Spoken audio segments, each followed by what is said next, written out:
You ask Tiger to solve. This deals with linear equations with one unknown. The final result is x equals 4.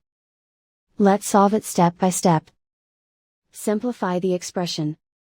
Multiply the coefficients. Simplify the fraction.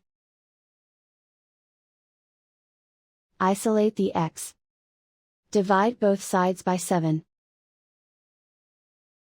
Simplify the fraction.